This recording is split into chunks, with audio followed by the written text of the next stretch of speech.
Isang mapagpalang araw mga ka-SOL1. Welcome sa ating muling pag-aaral at tayo ngayon ay nasa Module 1, Lesson 5, Spiritual Warfare. Yan. Pero bago tayo mag-umpisa, palakpakan muna natin ang ating mga sarili. Yehey! Tayo ay nasa Lesson 5 na, nakakalahati na tayo, di ba? So, para sa ating pag-umpisa ay meron tayong activity na gagawin. Kunin ninyo ang inyong mga devotional notebook. Ayan. Isulat niyo sa inyong devotional notebook sa itaas is Profile of the Enemy. At meron tayong ifa-flash na mga tanong at kikilalanin natin, aalamin natin kung kilala ba natin itong enemy na to. Ayan. Sagutan natin ang mga tanong na ito. Who is he? Sino daw yung kaaway natin? Ayan. Date of birth. Kailan daw siya pinanganak? What does he look like? Sinong kamukha? Aliases, anong ibang tawag sa kanya? Ayan. Suspected, his work, ano daw yung mga ginagawa niya madalas? And sunod is suspected current location. Saan mo siya huling nakita or saan siya huling nakita? Previous job, ano yung dati niyang ginagawa or dati niyang trabaho? Associate, sino daw yung mga kasama niya or lagi kakampi niya? Yan. Weapons, ano daw yung ginagamit niyang panlaban? Yan. And other more, magdagdag tayo ng iba pa sa tingin natin. Kung kilala na natin yung enemy natin, dagdag natin yon. And dalhin natin yan sa ating groupings at pag-uusapan natin yan. Diba? Kilala nyo na ba kung sino yung tinutukoy natin? Diba? At para mas maintindihan pa natin ang ating lesson, i-welcome natin ang ating mahal na Pastor Alex. Welcome po sa ating School of Leaders 1. Tayo ngayon ay nasa lesson 5. Ang topic po natin ay spiritual warfare. Sa ating pagpapatuloy, ang aim and objective ng ating aralin sa sandaling ito ay una, maunawaan natin na ang kaaway ng ating pananampalataya na si Satanas ay lubusang pinagtagumpayan ng ating Panginoong Jesucristo nung siya ay ipako sa krus. Pangalawa po, maunawaan natin na ang bawat mananampalataya ay pinagkalooban ng ating Panginoong Hesus ng kapangyarihan sa anumang masamang espiritu o maging kay Satanas, sapagkat sinabi ng Panginoon sa kanyang mga salita sa Mark chapter 16, sabi niya, sa verse 16 sabi niya, ay binigyan tayo ng kapangyarihan na sa kanyang pangalan ay tayo po ay magpapalayas ng masamang espiritu. So we have that kind of authority over the enemy. Ano po? So sa ating pagpapatuloy, mainam na tayo muna ay dumulog sa Diyos at tayo ay manalangin. Nabigyan tayo ng kaalaman sa ating tatalakayin sa sandaling ito. Tayo manalangin. Dakilang Diyos, aming Ama, kami muli ay nagsidulog sa inyong banal na harapan. Kami pong lahat kasama ng mga estudyante. Ang aming pong hinahangad ay patuloy kaming masangkapan ng biblikal na kaalaman upang ang kaalamang ito ay magsilbing batayan at confidence namin na kailanman hindi mananaig si Satanas laban sa amin sapagkat siya ay iyong pinagtagumpayan nung kayo ay ipako sa krus at ito ay ibinigay mo sa amin ang kapangyarihang daigin siya at patuloy na panaigan sa pamamagitan ng inyong pangalan. Tulungan niyo kami na kami po ay mapagpala ng iyong mga salita. Itong aming dalangin sa pangalan ni Jesus. Amen. Marahil ay naranasan ninyo o nakapakinig kayo ng statement na ito. Bakit kaya kung kailan ako naging Christian, saka ang daming problema na dumating sa buhay ko? Yun ba ay inyong naging tanong din? Ano po? Ito ay hindi maling assessment. Ito ay totoo sapagkat noong tayo ay tumanggap sa Panginoon bilang siya ay tagapagligtas natin, tayo ay hinango ng Panginoon nung bilhin niya tayo ng kanyang dugo. Sabi sa Colossians chapter 1 verse 13, at tinubos tayo sa kaharian ng kadiliman at inilipat tayo sa kaharian ng kanyang kanyang bugtong na anak. At iyon ay hindi nagustuhan ni Satanas. Dahil si Satanas ang tanging kanyang layunin ay sirain ang tao na nagtataglay ng wangis at larawan ng Diyos. Sa tao na ituon ang puot ng dyablo, kaya nga sabi po ni Jesus sa John chapter 10 verse 10, kaya lamang pumunta rito ang magnanakaw ay upang, sabi niya, magnakaw, mumugsa at magwasak at pumatay. Pero sabi ng Biblia, ako'y pumarito upang kayo bigyan ng buhay na kasiya-siya. So clear yung bagay na 'yon. Sa John chapter 10 verse 10, maliwanag na inilahad ng Panginoong Jesucristo ang layunin ng dyablo sa buhay ng bawat mananampalataya. Pero nilinaw din ng Panginoon kung ano ang buhay natin na nakaugnay sa Kanya. Okay? So importante na kayo bilang mga estudyante ng SOL1, we are very much aware na we are engaged in a spiritual warfare. You need to understand, kapag tinanggap mong Panginoon, you have no other option. You cannot just stop and do nothing. Sapagkat whether you like it or not, you will be an object of satanic attack. Kasi nga ang gusto ng dyablo, ibalik ka sa dating poder niya. Bagamat hindi niya ito magagawa, pero ito ay magagawa niya kung ikaw ay magpapalinlang, kung hindi mo alam ang mga bagay na ginawa ng Panginoon sa iyo. So sa sandaling ito ating matututunan, paano tayo makipagbaka? Gusto ko maging malinaw po sa atin. We engage in spiritual warfare not to defeat the enemy. We engage in spiritual warfare first to maintain our freedom, to keep our freedom. Pangalawa, warfare is used to advance the territory. Okay? So kinakailangan maintindihan natin na tayo ay engaged sa pagkikipagbaka hindi upang pagtagumpayan si Satanas, kundi engaged tayo sa pagkikipagbaka, una, upang mapanatili ang ating kalayaan at upang sa ganon ay maipatupad ang kaharian ng Diyos kung saan doon tayo kabilang. Purihin ng Panginoon. Sana naintindihan niyo po yun. Bakit? Siguro inisip natin, bakit kasi kailangan ko mag-involve sa spiritual warfare? Why? Mismo sinabi ni Jesus Christ sa Matthew chapter 16, sabi niya, and upon this rock I will build my church, and the gates of hell shall not prevail against it. Yung word na prevail, it reminds us that we are in a close fight, that we are engaged in yung salitang prevail kasi ay ginagamit niya sa wrestling o kaya sa war. Okay? So, maliwanag doon sinabi ng Panginoon, even the gates of hell shall not prevail against it. Maliwanag na hindi man tinukoy ng Panginoon, maliwanag na ang church na kanyang itinatayo is engaged in a close fight. But let us not forget na hindi tayo nakikipagbaka upang manalo. Nakikipagbaka tayo to conquer. Okay? So, purihin ng Panginoon. So, ito ang gagawin natin. Magbibigay ako ng 5 bagay. Paano tayo haharap? How we engage? Ano ang mga kagamitan o sandatang ibinigay sa atin ng Panginoon that is available to us right now para tayo ay mag-engage na matagumpay sa spiritual na pagkikipagbaka. Una, yung pag-aayuno. Okay, fasting. Mapapansin po natin, kung pupunta kayo doon sa Matthew chapter 4, after ng baptism ni Jesus Christ, ang sabi ng Biblia, the Spirit led him into the desert to fast. So makikita nyo ang Panginoon Jesucristo, upon the baptism, the Holy Spirit led him to fast. Bakit after the baptism led him to fast?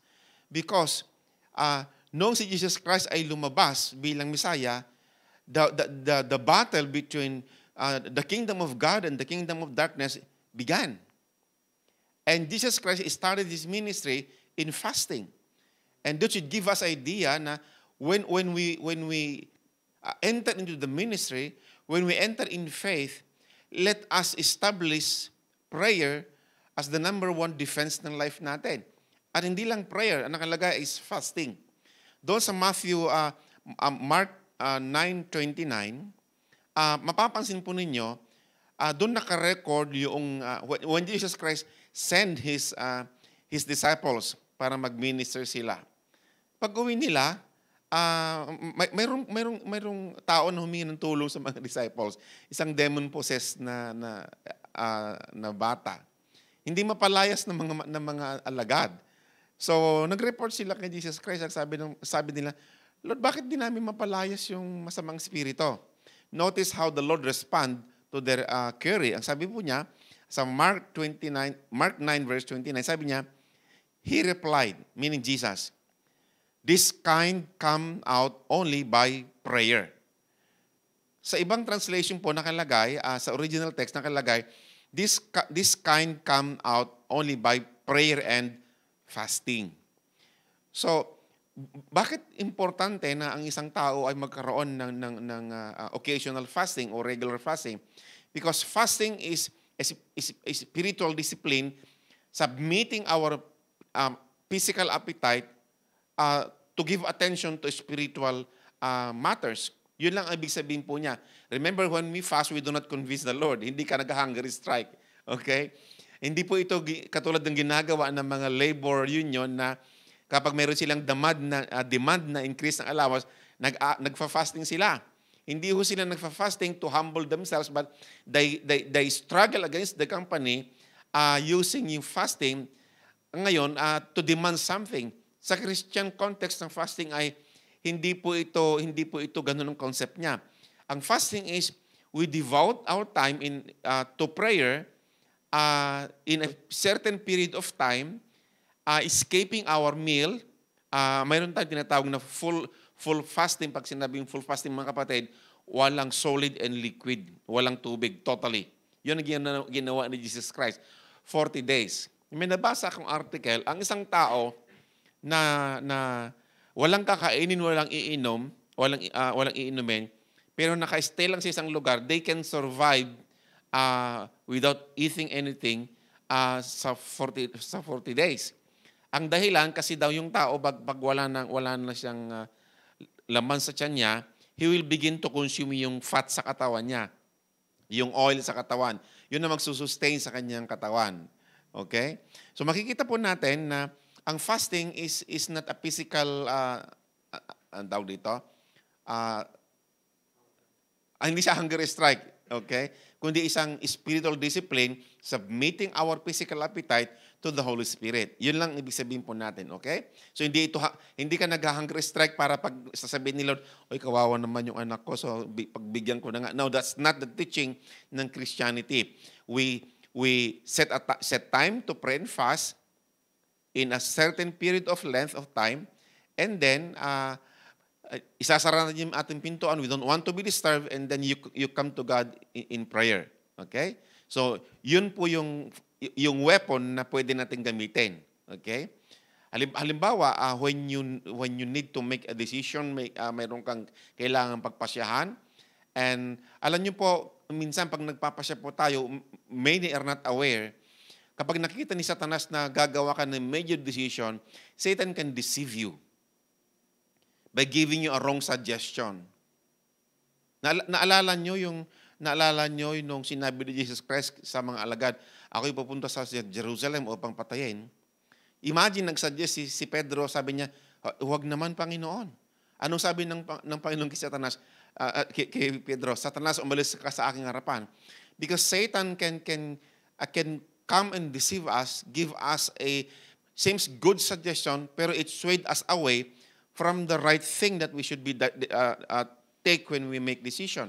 So, importante sa atin kapag mayroon kayong major decision, when you're facing a difficult challenge, you need to spend time and fasting, okay? So, that is how we use fasting, okay? Pangalawa po, na pwede natin gamitin ay yung praying.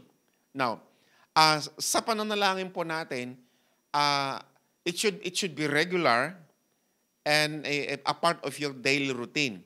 Kasi yung prayer kasi, sabi ni Jesus Christ sa Matthew chapter 6, sabi niya, give us this day our daily bread. So prayer should be daily. Sa Joshua 1:8, night and day.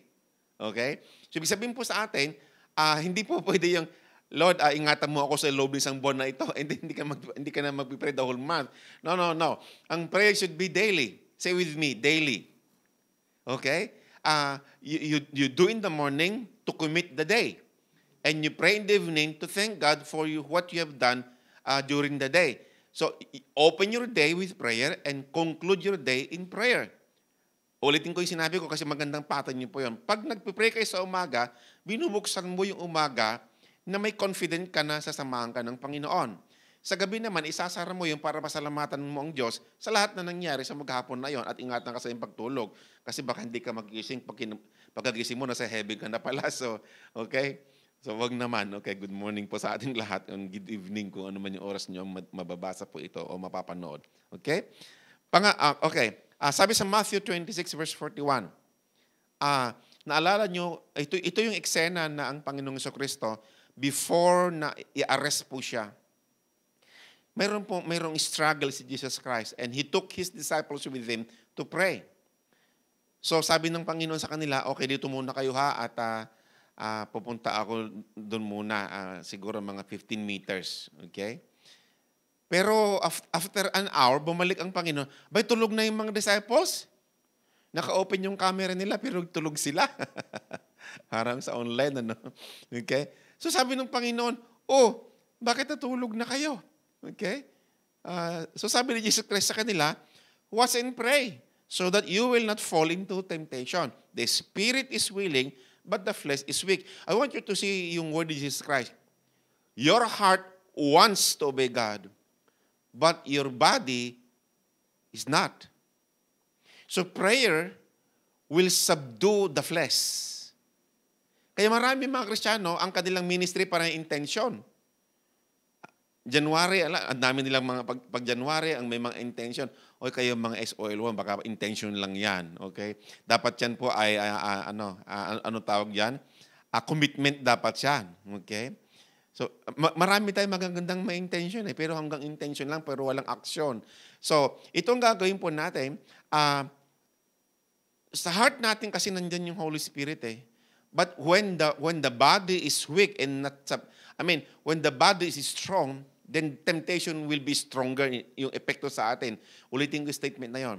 Kapag ang ating pong physical body is stronger than our physical life, mas malakas yung tama ng temptation sa atin. Okay? Kaya when we pray, we are submitting our body under the leadership of the Holy Spirit, and by doing that, magagawa natin ang kalooban ng ating Ama. So prayer is very important sa atin. So when we pray, hindi lamang para maakuha natin yung gusto natin. When we pray, because through prayer, we allow the will of God na magawa po sa buhay natin. Kasi sabi ni Jesus Christ, let your will be done on earth as it is in heaven. So when we pray, we ask the will of God to happen in our life dito sa lupa as planned in heaven. Yun yung prayer. Ang panalangin ay kinukuha mo yung plano ng Diyos sa buhay mo sa langit at ipinapatupad dito sa lupa. Mapapansin ninyo ang dami mga tao na magagandang mga plano pero wala hong tagumpay. Why? Because they do not pray. Kung hindi man sila nag-pray, iba yung prayer object nila. When we pray, sabi niya, Our Father who art in heaven. So dapat sa heaven yung dinadalangin mo. Okay? So dapat clear po yun. Pangatlo, intercession. Okay? Pag sinabi natin intercession is this. You pray for the benefit of others. Yun yung intercession. Halimbawa, you are fighting a very difficult battle. You can go to a most trusted person sa tingin mo. Let me give you this advice, SOL1. Kapag nagsisik kayo ng advice, pupunta kayo sa spiritual leader ninyo. Or pupunta kayo sa isang spiritual person that you know inside the church. Or to the pastor. Now listen to me. May mga tao na naghihingi sila ng advice sa kanilang kababata. That's why they're getting the wrong direction. Naalala ko yung anak ni Solomon, nung siya ho ay si Rehoboam, nung siya ay nag-take over sa throne nang mamatay si Solomon, ang unang-unang ginawa ni Rehoboam, kinuha niya yung advice ni Solomon. Imagine, si Solomon is the wisest king ever lived. And meron pa rin siyang advisor. Okay? And nung si Rehoboam na po naghari, nagkonsulta siya dun sa mga advisor ng tatay niya, na napakatalino. But he rejected yung counsel ng mga advisor ng kanyang tatay. Pumunta sa kanyang kababata. At pinakinggan niya yung advice ng kanyang kababata kasi yun ang gusto niya. So listen, when we seek advice, we should be willing to submit to that advice because you know that is a direction from the Lord. So ang intercession po is you must go to a person and ask for a prayer to help you pray. And makikita natin ang ating Panginoong Jesucristo, ginawa niya yan sa kanyang alagad na si Pedro. Because si Pedro po napaka-impulsive po niya. Sabi niya, Lord, hindi kita iwanan kahit kailan. Talagang handa akong mamatay para sa iyo. Pero sinabi ng Panginoon sa kanya sa Luke 22:31 and 32, sabi ni Jesus Christ sa kanya, Simon, Simon, Satan has asked to sift you all of you as a wheat. But I have prayed for you, Simon, that your faith may not fail. And when you have turned back, strengthen your brother. So pansinin niyo, hindi alam hindi alam ni Pedro yung parating. May parating na panahon. At hindi alam yun ni Pedro. Katulad po natin, hindi natin alam yung future. So there must be a prayer for our future. You should be praying for your future. When you pray for your daily life, you also pray for your future. Are you praying for your future? O kaya sira-sira na lamang? No, hindi po tayo reactionary. We are intentional. So kinakailangan po, naniniwala ka may future ka, pero wala ka namang prayer sa future mo. You're just living, hinahayaan mo yung araw na lumilipas, you're not going closer to your future. So let me advise. So ito yung sinasabi ng ating lesson. Hindi alam ni Pedro yung parating na buhay niya. But Jesus Christ prayed for his future. So intercession is very important. You yourself can pray for your future. Importante po. Halimbawa kayo mga binata, kayong mga dalaga. Halimbawa, pupuntahan na kayo sa mga season o natapos na kayo mag-college, nag-work na kayo. So you're entering into the next season. You should begin to pray for your lifetime partner, and that should be very serious. And don't just pray, you should have somebody to pray for you. And that should be your spiritual leader. Ginawa yan ng Panginoon kay Pedro. Anong reason? I-deny ni Pedro si Jesus Christ ng 3 times. And you know why kung bakit hindi nagbigti si Pedro? Alam niyo ba mas malala yung ginawa ni Pedro at kay Judas? Si Judas, when he realized that he betrayed this master, bumalik siya sa mga high priest at ibinalik yung pera. In fact, hindi niya napakinabangan. But Peter denied Jesus Christ 3 times. So what happened? Peter was able to recover because Jesus Christ prayed over him. Okay po? So sana naintindihan po niyo. Pang-apat, yung blood ni Jesus Christ. Alam natin sa church po ito. Okay? So, sa Revelation chapter 12 verse 11, they triumphed over him by the blood of the Lamb and by the word of their testimony. They did not love their lives so much as to shrink from death. Gusto kong maging malinaw po ito. Kinakailangan makita niyo yung kabuuan ng talata. Ang sabi ng Biblia, pinagtagumpayan nila si Satanas sa pamamagitan ng dugo ng kordero at yung testimony. So importante po sa atin, nagpapakover ka nga ng blood ni Jesus Christ but you're not confessing the word of God. You do not share the word of God. So hindi pwedeng, Lord, i-cover mo ako ng yung banal na dugo, pero reckless ka naman kung sino-sino kinakasama mo, kung saan-saan ka pumupunta. Hindi po pwede po yon. When you say, Lord, cover me with your blood, there are places that you cannot go. There are people that you cannot go along with. Because the blood has restrictions. ang nakalagay sa Biblia, pag nagpahid ka ng dugo, stay inside the house. So ganun din po sa atin. You cannot just say, Lord, cover me with your blood, pero kung saan ka pumupunta. And that should be clear sa ating lahat. Kaya may mga tao nag-wonder sila, Lord, bakit nag-pray naman ako ng blood mo? But why I was attacked? Simply because you violated the rule. You go outside the parameter of the blood of the Lord Jesus Christ. Okay po? So alam na po natin gamitin. Okay. Panghuli, panglima, repentance and confession. Why?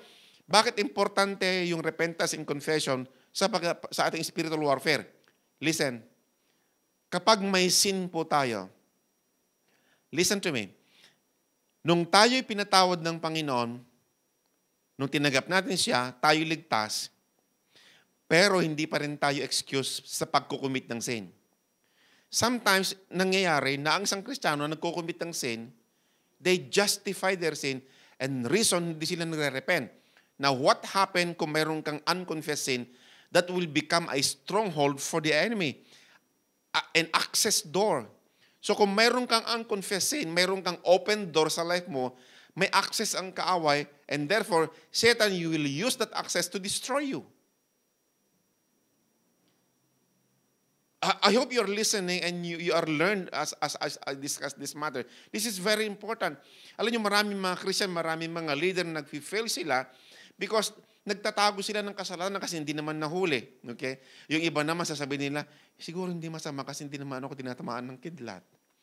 Hindi naman ako nagkakasakit.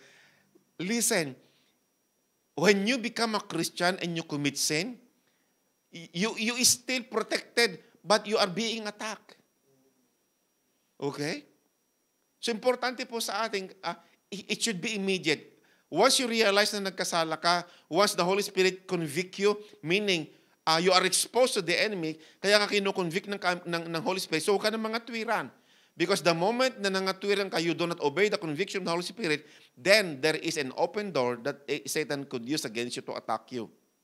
Kung minsan, ito, tandaan niyo po ito, kapag may sin tayo, may open door tayo, minsan, aatakihin tayo ng kaaway, hindi sa katawan. Aatakihin niya yung investment natin para hindi mo siya malaman.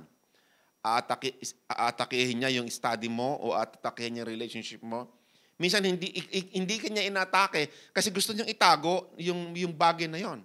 Ayaw niya ma-identify mo siya. So it's very important na kapag nagkasala tayo, when we know we committed sin, then immediately ask the Lord, forgive me.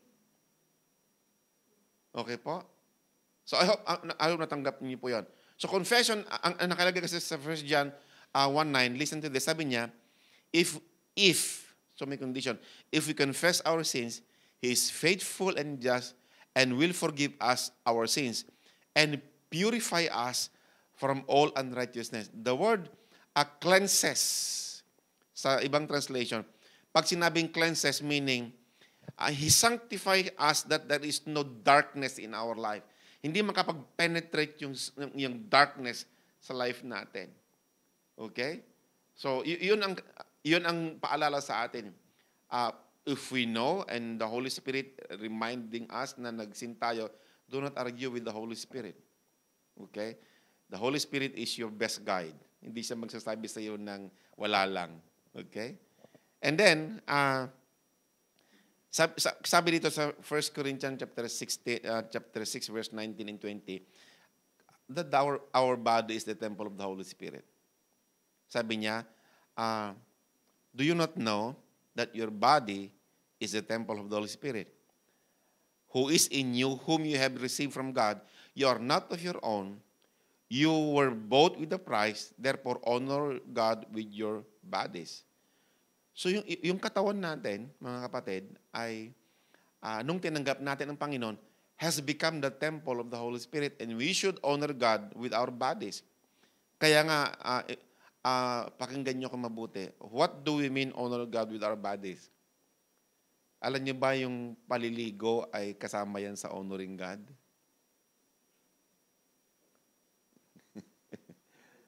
Yung pagsusuot ng tama, that is honoring God. Sa church natin, I do not impose yung dress code. Hindi ko po pinagbabawalan na pumunta yung mga tao na naka-short.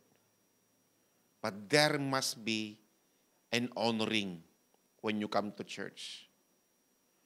Pag pupunta ka sa police station nga, bawal nga nakachinelas eh. Bawal naka-short. Police station yon.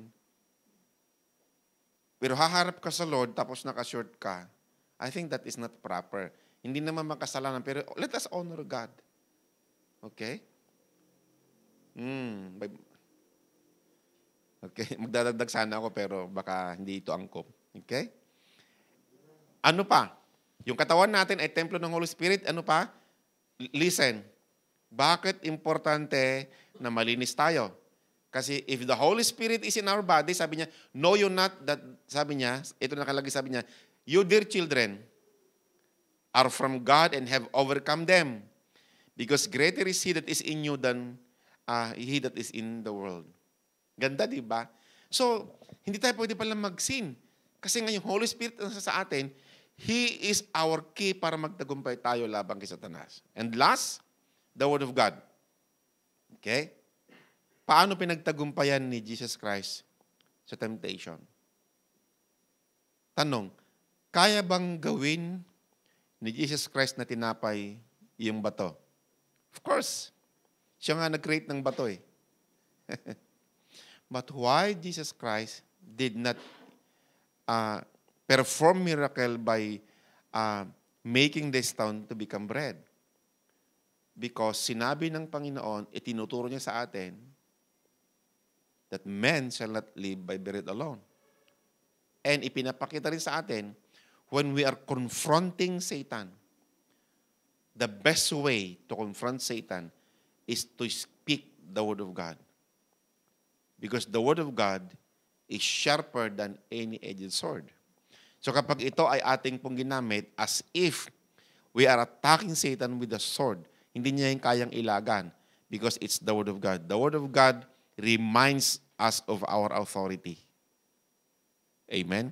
At alam niyo, sinabi ng Panginoon, dito ako magtatapos. Sabi ni Jesus Christ sa atin, pakatandaan niyo po ito, bawat isang mananampalataya ay tumanggap tayo ng kapangyarihan na ipinagkaloob sa atin ng Panginoon. I'd like to read, mga kapatid,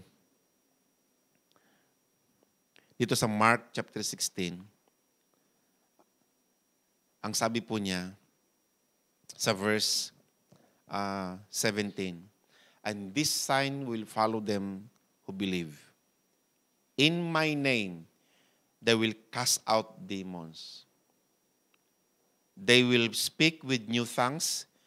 They will take up serpent, and if they drink anything deadly, it will by no means hurt them. They will lay hands on the sick, and they will recover. So, i-remind ko yung sinabi niya sa verse 18. Sabi niya, sa 17, in my name, they will cast out demons. So, alam niya may mga time na nararanasan ko ito. Minsan pag naglalakad ako, mararamdaman ko yan, mayroon akong mararamdaman na hindi maganda. I know something, basta mararamdaman ko, tatay yung balhibo ko para may kasama ako. You know what I do? I said, Satan, in the name of Jesus, I command you, leave me. And then I would say, Jesus, cover me with your blood. And I ask your holy angels to come and assist me. You can do that kind of prayer. Kasi ang mga angels are sent to assist yung mga maliligtas. So you can request. Well, in fact, when you use the name of Jesus Christ, sapat na yun kung tutuusin. Pero may mga time that I would really ask the angels to come and assist me. And provide me safety. Minsan ginagawa ko yun pag ako nag-drive. Sabi ko, Lord, I need to drive fast. I commit yung driving skill ko. I ask the holy angels to come and assist my driving. And purihin ng Panginoon, I've been driving for more than 20 years. Hallelujah. And I am always home safe. Why? Because I am covered and protected by the blood of Jesus. Gusto niyo bang gawin yung mga bagay na yun? Remember, we engage in spiritual warfare. hindi upang magtagumpay, kundi upang ipatupad ang tagumpay ng Jesus Christ. Thank you, Lord. Tayo manalangin. Salamat sa iyong mga salita, aming Panginoon, na nagbibigay sa amin ng malinaw na katotohanan na nung si Kristo ay namatay sa cross, pinagtagumpayan mo ng lubusan si Satanas, 10 ng kanyang mga kampo ng kadiliman. At ibinigay mo sa amin, Panginoon, na gamitin ang iyong pangalan.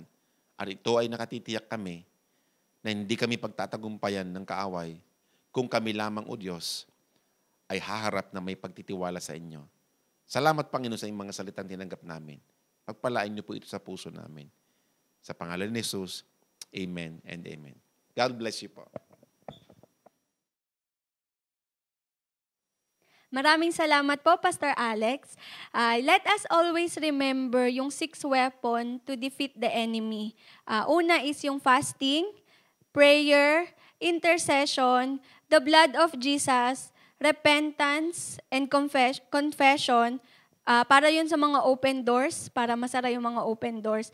And pang-anim is yung the Word of God. Ayan. At dahil tayo ay nasa spiritual warfare, dapat tayo ay gising sa oras ng labanan. Kaya naman, ang ating weekly challenge ay attend and be engaged on morning prayer.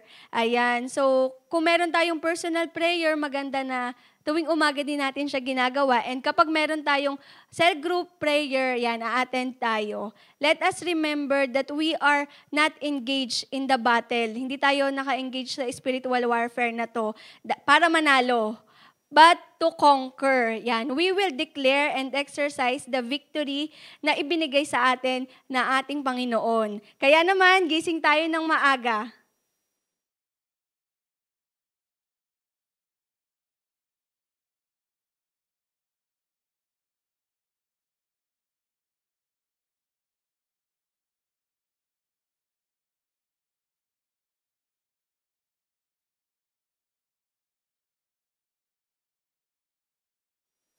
Welcome sa ating Module 2, Lesson 5, Forming the Best Team. And to start, let us watch this video.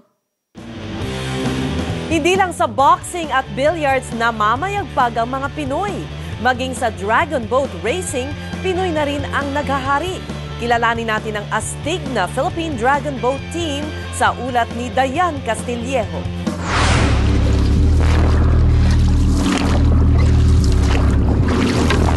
Mas maliit man sa mga kalaban, mas mabilis at astig naman. Sila ang Philippine Dragon Boat Team. Tinaguri ang the fastest crew in the planet. Sila ang reigning world champions sa Dragon Boat. Binubuo ang koponan ng mga sundalo. 8 mula sa Philippine Army, 3 mula sa Navy, 2 sa Air Force, at 4 naman, Coast Guard personnel. Sa World Dragon Boat Championship sa Prague, Czech Republic noong nakaraang taon, 2 bagong world record ang naitala ng Philippine Dragon Boat Team. Unang tinalo ng Team Philippines ang China, sunod ang Germany, Czech Republic, Canada, at Slovakia sa finals ng 200-meter event. Matagumpay nilang naidepensa ang world title. Pinura nila ang unang nilang world record na 41.91 seconds na naitala noong 2007 sa Sydney, Australia. Ang kanilang bagong record, 40.02 seconds. Inuwi din nila ang gintong medalya sa 200-meter mixed event kung saan muli nilang kinalo ang powerhouse na China at Amerika, Germany, Canada at Hungary. Sa kanilang panalo, ipinakita nila na walang makakadaig sa mga Pinoy sa pagsagwan. Para sa Bandila, Dayan Castillejo.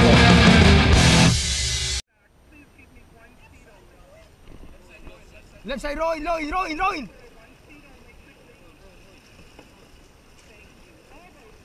Hold. Attention, lubog. 1,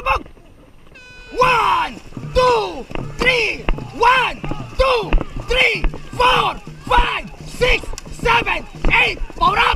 1, 2, 3, 4, 5, 6, 7, 8, 9,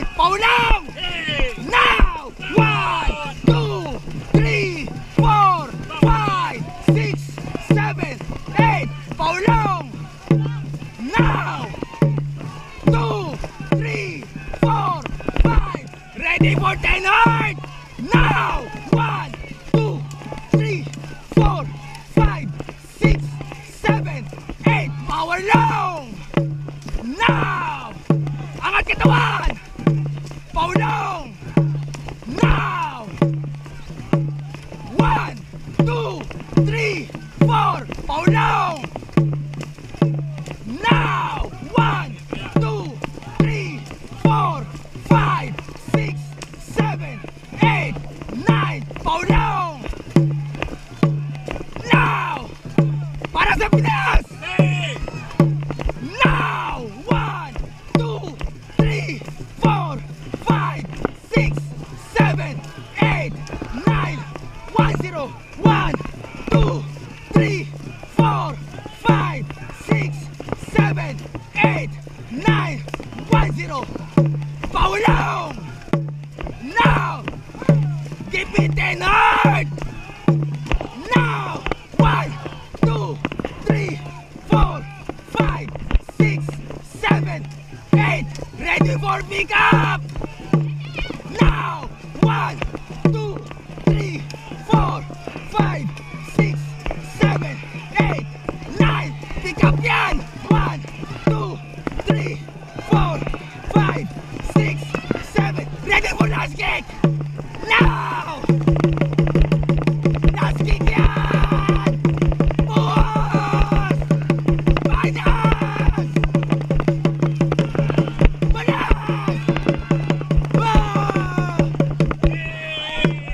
Wow!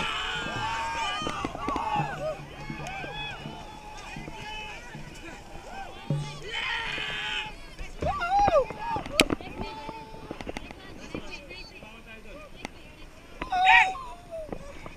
Wala na akong boses! Grabe, ang tawag sa kanila is fastest crew in the planet, 'di ba? So ang dami nilang tinalong bansa, 'di ba? Pero bago sila maging fastest crew in the planet, they have to work hard as a team. At isipin mo na lang kung ano yung pinagdaanan muna nila bago sila manalo or kung paano sila nag-umpisa. But meron tayo ditong tatandaan na dapat merong characteristics ang mga team. And kaya sila nanalo sa tingin ko is meron silang unity, harmony, strength, and motivation. Isipin mo na lang kung isa sa kanila ay is baliktad magsagwan, di ba? So, hindi sila mananalo.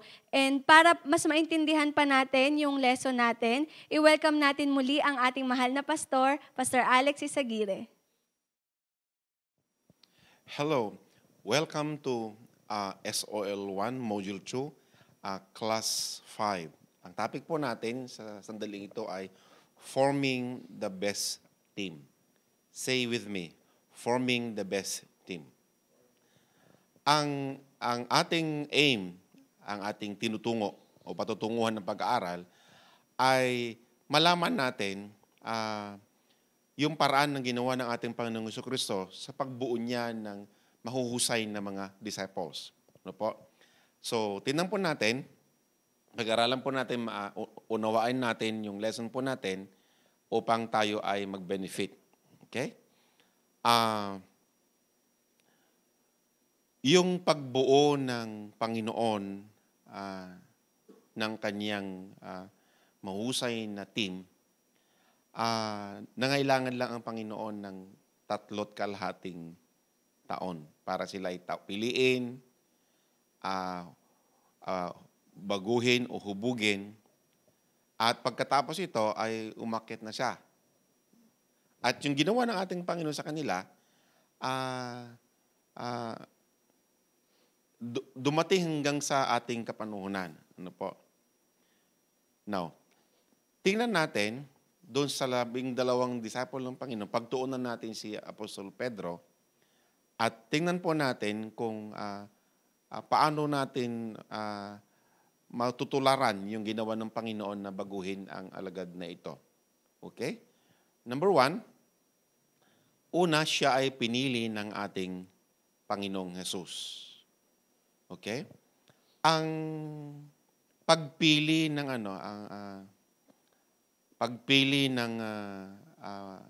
alagad ng Panginoon ay makikita po natin na hindi ito madali para sa atin. Ano po? Ang ating Panginoon, nung piliin niya po si Pedro, makikita natin dyan sa John chapter 1, 42 and 43. Dito, tingnan po natin yung, ang sabi po rito, and he brought him to Jesus, and when he looked at him and said, "You are Simon, son of Jonah, you shall be called Cephas," translated, a stone. The following day, Jesus wanted to go to Galilee, and he found Philip and said to him, "Follow me." So makikita natin ang ating Panginoong Jesucristo, siya yung pumili sa kanyang mga alagad. Pero si Pedro po ay dinala po siya ng kanyang kapatid na si Andres. Si Andres kasi nung siya nakakilala sa Panginoon, ang unang hinanap ay si Pedro at inilapit niya ito sa Panginoon. Okay? At nung makita ng Panginoon, kinuha niya si Pedro upang maging kabahagi o isa sa kanyang mga alagad. Importante po na sa pagpili ng alagad ay may mga bagay na isaalang-alang po natin. Okay po? Nung piliin ng Panginoon ng kanyang mga alagad, si Pedro ay isa siyang mapusok. Ano po? Si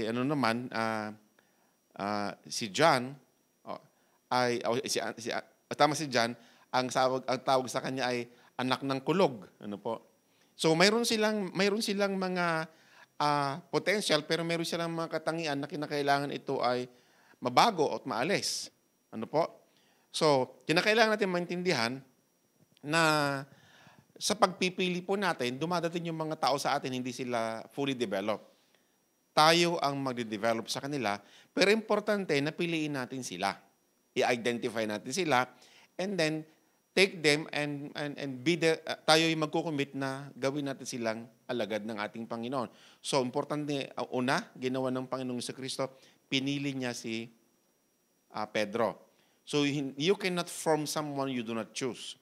So, pinili po ito ng ating Panginoon. Okay? Pangalawa, pagkatapos niyang piliin si Pedro, siya ay sinanay. Now, tingnan po natin sa John chapter 1 verse 43, binasa ko ito kanina. Ang sabi niya rito sa 43, the following day, Jesus wanted to go to Galilee, and he found Philip and said to him, "Follow me." Now, tingnan po ninyo ito. Paano trinain ng ating Panginoong Jesucristo ang kanyang mga alagad? Okay? Now, papansinin po natin si Pedro at sina Philip, sina John, ay mga taong mga mangingisda. Wala silang kamalay-malay patungkol sa mga bagay na may kinalaman sa kaharian ng Panginoon. Subalit, ang ating Panginoon bilang mabuting guro, alam niya ang kakailanganing gawin upang maihanda at masanay si Pedro sa mga tungkulin na napakasensitibo at napaka-importante. Hindi natin kasi pwedeng i-delegate ang isang tao without first training them. And pagkatapos na sila ay sanayin, importante na yung ibibigay sa kanilang trabaho ay magkukumit sila doon. Katulad ang ginawa ng mga alagad. Tinawag niya si Pedro na napaka-impulsive. Okay? Ano yung kanyang ugali? Padalos-dalos. Ano po? Pero sinanay siya ng ating Panginoon. Kung naalala ninyo, si Pedro, si Santiago, si John, Peter, James, and John sa English na lang. Okay? Laging kasama ng Panginoon ng mga ito. Not because sila yung best disciples, kundi lagi niyang sinasama sila para sila'y mapukosan ng pagsasanay. Sila yung kasama ng Panginoon na umakyat sila doon sa bundok ng Transfiguration. Nakita nila yung kaluwalhatian ng Panginoon, nagbagong kanyang mukha at nadinig nila ang tinig ng Ama na sinabi na, "This is my son with whom I am well pleased. Listen to him." Nakita nila si Moises at saka si Elijah, nakausap ang ating Panginoon. So yun yung ganung mga experience, sinanay ng Panginoong Jesucristo, lagi niyang kasama itong tatlong ito. Saan man siya pumunta, sila yung pinakamalapit because Jesus Christ was preparing them. Kaya importante sa atin, kung kayo po ay kasaman, kayo ay under-trained sa anumang training, kapag isinasama kayo ng teacher ninyo, ng inyong discipler, you have to go with them kasi probably kayo ay tinuturuan ng makita ninyo how they do things. So ganun ang ginawa ng Panginoon sa kanyang mga alagad. Now, importante din po ito, hindi lamang sila tinuruan how na makilala nila kung sino si Jesus Christ. Part of their training is to really know who Jesus Christ is. Kasi hindi nila may represent si Jesus Christ without knowing Him firsthand. Pangalawa, dinevelop ni Jesus Christ yung kanyang relationship sa kanila, okay? Sa part ito ng process. Hindi lamang sila tinitrain to be a disciples, kundi part ng process ay yung magbibuild ng relationship. Kasi hindi magtatagumpay ang training na hindi po naka-found sa relationship. So ginawa yan ng ating Panginoon sa kanyang mga alagad. So importanteng maintindihan po natin na yung friendship should not tolerate yung maling gawa. So makinig tayo mabuti. Kung kayo ay kaibigan ng isang, kung kayo ay isang kaibigan at nakikita nyo na mali yung ginagawa niya, do not tolerate them. Sapagkat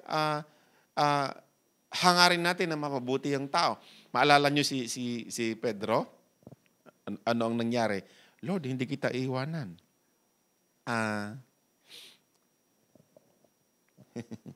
Naalala niyo yun? Nang sabi ng Panginoon, pupunta ako sa Jerusalem upang ako ay patayin. Ano sabi ni Pedro? Lord, wag na.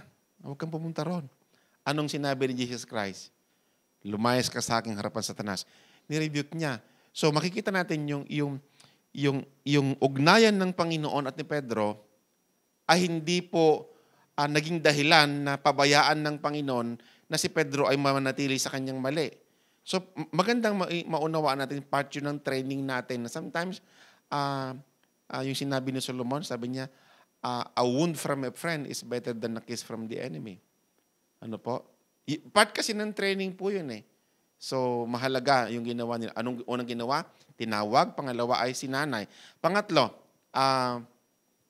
tinulungan niya si Pedro na mag-focus. Okay? Ulitin natin yung verse na binabanggit ko kanina, yung Matthew 16. Si Pedro don't understand yung mission ni Jesus Christ. Hindi niya naintindihan na Jesus Christ ay dumating upang siya'y mamatay. Kanya, nung sinasabi ni Jesus Christ na pupunta tayo sa Jerusalem at ako ay ipagkakanulo doon, ako ay hahagupitin at ako ipapako sa krus. Sabi ni Pedro, huwag naman mangyari, Panginoon. So hindi naiintindihan ni Pedro yung purpose of Jesus Christ. That Jesus Christ has to die on the cross because that was the purpose of coming here on earth. So, anong ginawa ng Panginoon kay Pedro? Tinuruan ng Panginoon si Pedro na kailangan tumuloy si Jesus Christ doon sa kanyang purpose para ituro kay Pedro na yung focus. Tulungan si Pedro na mag-focus po siya. May mga instances kasi sa atin na out of focus tayo pag humaharap tayo sa mga challenges. Yung mga difficult challenges, we abandon our focus sometimes. So, ito importante sa atin na pag sinasabi po natin yung focus, that focus should, parang compass dapat yan eh. Alam mo yung compass, kahit ikot-ikutin mo yun, pag gayo binitaw mo, ituturo niya ulit yung north. So dapat, ganun tayo ka-focus. Balik rin man tayo, kapag tayo umupo, napunta pa rin tayo doon sa ating focus. So ginawa ng Panginoon, tinulungan niya si Pedro na manatili si Pedro sa focus po niya. Sunod, he invested in him. So anong ibig sabihin po nito? Ang ating Panginoong Jesucristo nagpakilala, ipinanalangin ang mga alagad. He prayed for them. Hindi, alam niyo, ang Panginoong Jesucristo, hindi siya nanalangin para sa sanlibutan. Ang sabi niya, hindi ako nananalangin para sa sanlibutan, kundi ako nananalangin para sa kanila. Ito yung advice ko sa inyo. Ang pinakamagandang investment niyo sa inyong mga disciples is your prayer. Alam niyo, sa akin, pag ako nagpipray, I may not be naming you. Pag ako nagpipray sa church, hindi ko maisa sa ulo lahat ang pangalan ninyo eh. Pero pag ako nagpray sa church, ang binabanggit ko, lahat, Panginoon, nakabilang sa ministeryo yung pinagkatiwala mo sa akin. Sinasaklawan ko po sila ng panalangin. At akong hinihiling na sa pamamagitan ng patnubay ng Banal na Espiritu, tahakin nila yung layunin at abutin yung purpose ng kanilang mga buhay. Alam niyo ba sa Biblia si Aaron, yung high priest? Ang tungkulin niya ay mamagitan para sa 12 tribong alagad, 12 tribo. Naglagay si Aaron ng 12 bato at isinabit sa kanyang dibdib. Para pagpasok niya sa kabanal-banalang dako, he carried the 12 tribes before that throne of God. So makikita natin, si Jesus Christ, He prayed to His disciples. Yun yung pinakamagandang investment ng Panginoon sa mga alagad. He prayed for them. He protected them by prayer. Okay po? And then, ano pa? Hindi lamang nag-invest ang Panginoon sa kanila, kundi binuksan din ng Panginoon ang kanilang mga mata. Ang tawag ko yan, vision casting. Alam niyo kung bakit sa church natin, very consistent tayo sa ating ginagawa. Ano ang ibig namin gawin pag sinasabi natin, win, consolidate, disciple, and send? Bakit kami inuulit yung process na yon? Because we want the church to understand, makita po nating lahat, ano ba yung uniqueness ng simbahan na ito? So please understand po mga kapatid, ang Jesus the Great Light World Harvest Ministry cannot be compared with other church because we have a unique calling. Iba po yung ating pagkatawag sa ibang mga simbahan. So may mga simbahan na di nila ginagawa yung win, consolidate, disciple, and send because simply they are not, that yung focus nila sa soul winning and discipleship ay magkaiba dun sa focus natin. Sa atin kasi nakafocus po tayo sa win, consolidate, disciple, and send. Everything we do has something to do with winning, has something to do with discipleship. Wala tayong ginagawa sa simbahan, hindi po nakafocus yung mga bagay na yon. You know what? Kapag gumagawa kami ng program, we always ask ourselves, ito ba ay mayroong winning aspect? Ito ba ay mayroong discipleship aspect? Kapag walang winning aspect, we don't do it. Why? Because yun po yung commitment natin, to win soul and make disciples. So importante sa atin, mga minamahal, na binubuksan namin ang inyong mga mata na makita ninyo yung vision ng simbahan po natin. So si Jesus Christ, ang vision niya, world conquest. Sabi sa Matthew 28, basahin po natin, Matthew 28, sa verse 18. Ang sabi rito, and Jesus came and spoke to them, saying, all authority has been given to me in heaven and in earth.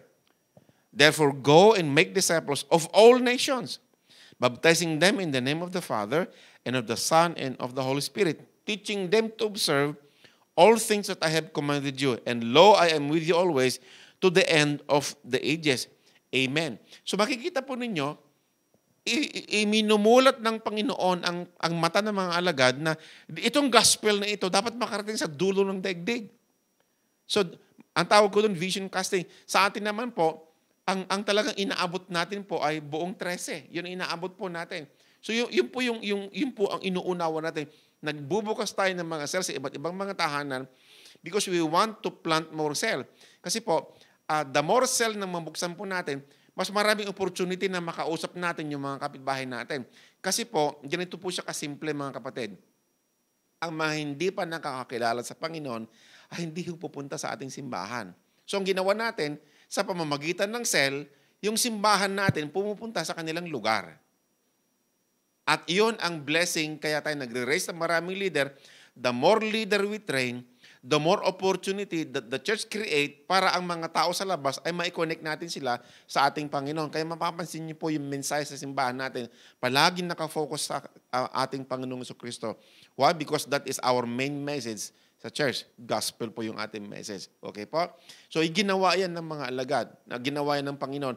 He opened their eyes para sa salvation ng buong sanlibutan. And panghuli, yung kinumand ng Panginoon na sabi niya, I will make you fishers of men. So, sinabi ng Panginoon sa mga alagad, gagawin ko kayong mamamalakaya, the fishers of men, sorry. And itong mga alagad, yung kanilang mga teachings, yung kanilang mga experiences, isunulat sa Biblia. So sa atin din, we can become a fishers of men by sa pamagitan ng pananatili sa katuruan ng mga apostol. So ito yung last verse na babasahin ko po. Acts chapter 2, verse 42.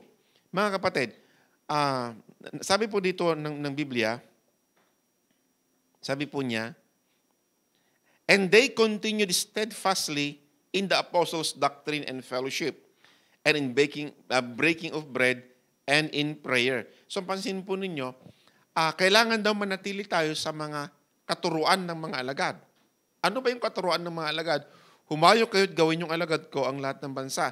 Meaning, kinakailangan ipagpatuloy po natin yung mga gawaing sinimulan ng mga apostol. At ituro natin yung mga aral na itinuro po sa atin, na itinuro ng Panginoon sa kanila. So mga minamahal, kung gagawin natin ito yung mga bagay na kinakailangan natin gawin. At una, yung ating mga magiging disciples, ang gagawin natin sa kanila, pipili po tayo. Opo. I-identify natin sila, pagkatapos po ay ititrain natin sila. Kaya ang ginagawa natin po ay ganito. Kaya nga nasa SOL1 kayo ngayon eh. Why? Kasi we are forming you to become part of a team. At after na maging part kayo ng team, later on, you will form your team. Okay po? So, kinakailangan, katulad ang ginawa ng Panginoon, pinili niya si Pedro, sinanay niya ito, at tinulungan niya na magkaroon ng focus. Gusto kong idagdag ito.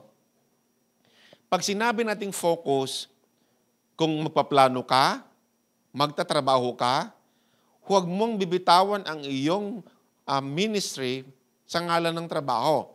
Dahil ito ang tinitiyak ko po. Bibigyan ka ng trabaho para makafocus ka sa ministry. Gawain to ng Panginoon, so magtiwala tayo sa Panginoon. So kinakailangan mag-focus tayo dito. And then nag-invest ang Panginoon sa kanyang mga alagad by praying to them.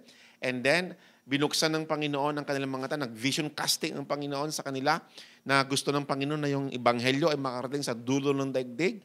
Ano po? And then, importante na manatili po sila sa teaching ng mga apostol. Okay po? So sana umaasa ako na kayo ay alam ng kaalaman na you receive a teaching and kayo po ay maging best part ng team din ng inyong mga leader. Purihin ng Panginoon. Tayo manalangin. Panginoon, napakabuti po ninyo. Naunawaan namin ngayong sandaling ito na nung piliin nyo pala po si Pedro, they do not have the quality of a disciple.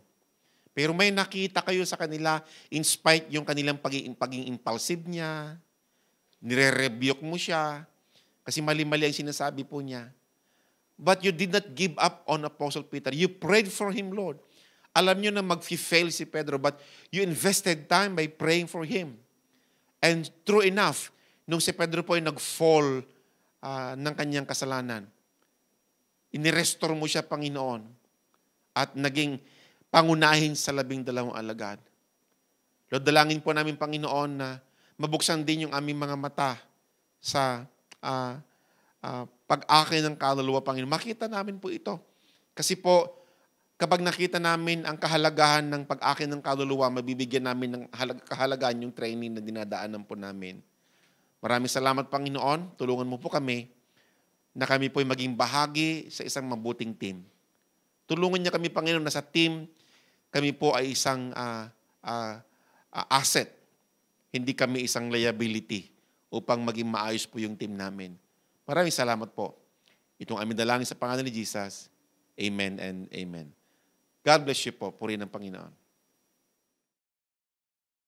Thank you so much po, Pastor Alex. And let us start building the best team. And para sa ating activity, ayan, magdodrawing tayo ng tao. Yan, pakita natin yung nasa screen. Kung makikita natin, yung tao na yan, it represents the team na binubuo natin. And ayan, merong mga nakalagay. Yung nabasa natin sa 68 to 65 ng Module 2, nabasa natin yung characteristics and principles kung paano binuo ni Jesus Christ yung team niya. And yung mga characteristics na yon, naka-associate siya sa body parts natin. So, ang gagawin natin is, isusulat natin sa ating devotional notebook kung bakit sa tingin nyo, yung characteristics na yon is kagaya na ito, sa focus. Bakit sa tingin nyo yung head, naka-associate siya sa focus? Yan, yung eyes. Bakit sa tingin nyo, sa vision siya naka-connect? Yung shoulder, bakit sa tingin nyo training? Yung heart, bakit sa tingin nyo choice? Yung hands, bakit sa tingin nyo naka-associate siya sa invest sa ating team? And yung stomach and belly, naka-associate siya sa reproduction. Isusulat natin yan sa ating devotional notebook at pag-uusapan natin yan sa ating groupings. Ayan, at para naman sa ating weekly challenge, yan, we will spend some time with our Disciple Invites Interest Group. Dahil tayo ay magbibuild ng team, magbibuild din tayo ng relationship. Ayan, excited na ba tayo? At dyan nagtatapos ang ating lesson.